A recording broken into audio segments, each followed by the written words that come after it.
this is the Google Pixel 10a, Google's newest budget-friendly A-series phone, which is basically their more budget-friendly Pixel. And I gotta say, I was actually expecting way more this year from this. Just like its predecessor, it's gonna start at around $500, so mid-range territory. And honestly, there's a lot of tough competitors in this market too, at that price range. I'd say the biggest things that really stood out to me are the design. Ever since the Pixel 6, I gotta say, Google has been nailing the looks of their phone. I mean, they're just beautiful to look at, and the 10a just keeps that going. This time they made the back of the phone even flatter and smoother than ever before by removing the only thing that was keeping it from being flush. That small little camera bump on the back on the 9a. It's completely gone now, and when you run your finger across it, it's just flat, and I actually really like that.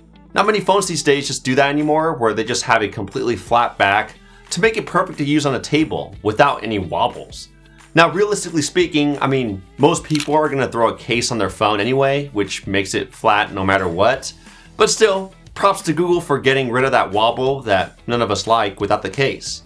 And the nice part is that they didn't sacrifice anything at all, including camera quality and battery capacity. They're the same as last year.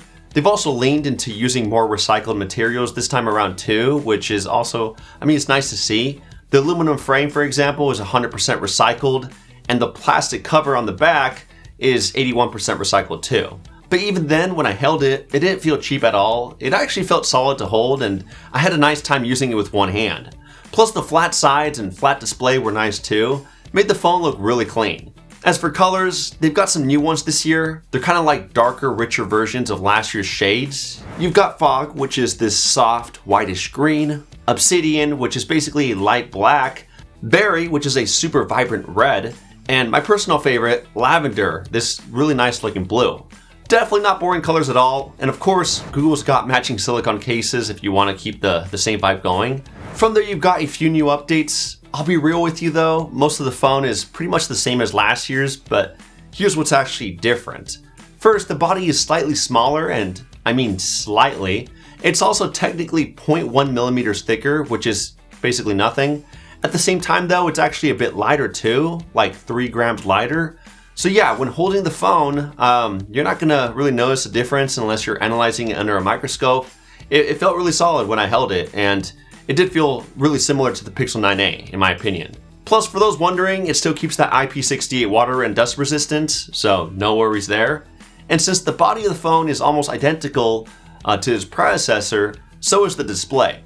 It's still a 6.3-inch 1080p OLED panel, but this time around, the bezels are actually a tad smaller this time around, so you get a lot more screen real estate.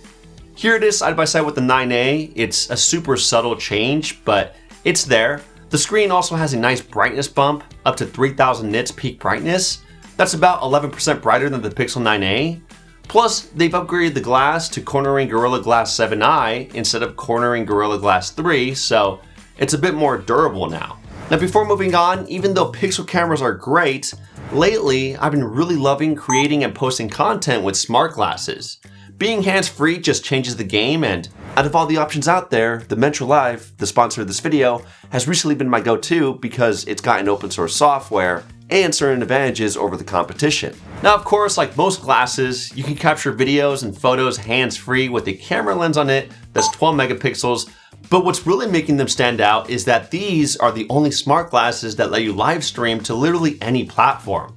X, YouTube, Twitch, Instagram, even OnlyFans.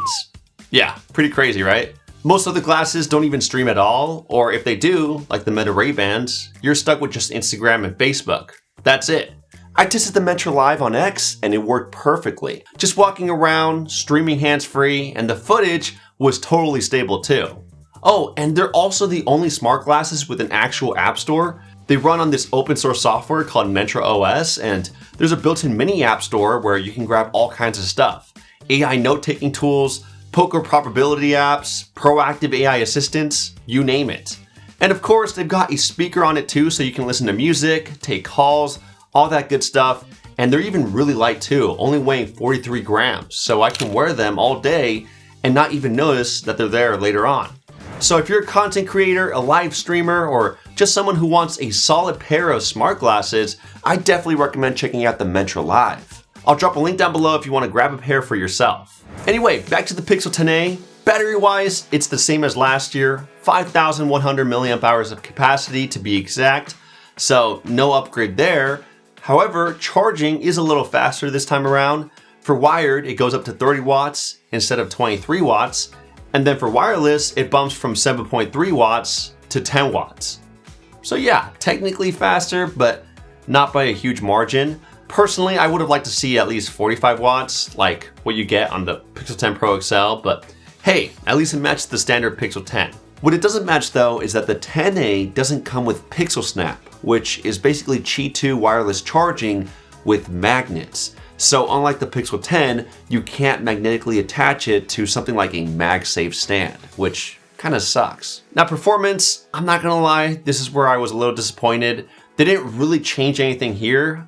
Same memory, same storage speeds, and most importantly, the same processor as last year. So you're still looking at 8 gigabytes of RAM, UFS 3.1 storage speeds, and the same Tensor G4 chip. And look, I get it. From a marketing standpoint, they don't want the 10a performing just as well as the more expensive Pixel 10, but man, I really wish it had that Tensor G5.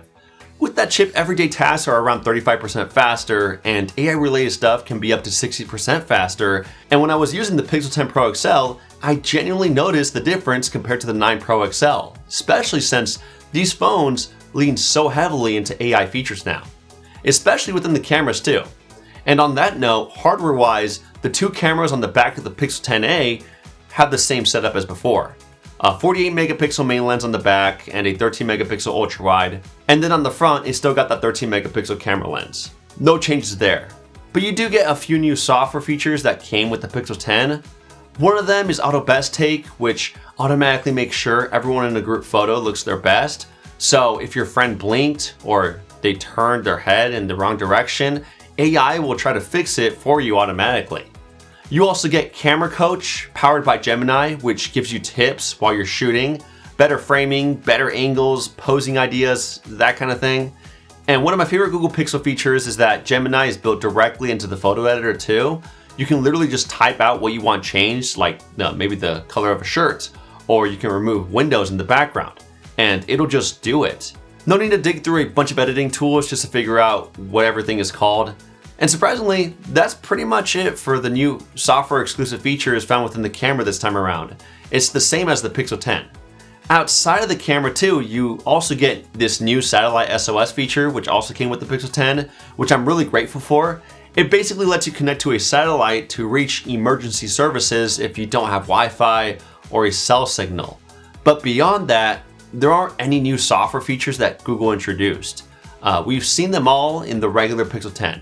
And for those wondering, yes, you still get all the core Pixel features from before, things like call screen, direct my call, Magic Compose, Pixel Weather, all that good stuff. And of course, 7 years of OS updates, which is still a huge win considering that the phone is selling for $500. So yeah, that's pretty much everything you need to know about the Pixel 10a. Again, it'll start around $500, and that'll be available on March 5th.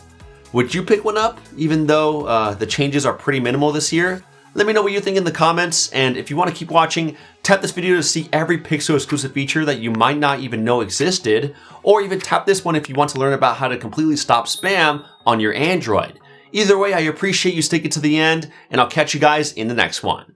Kapow!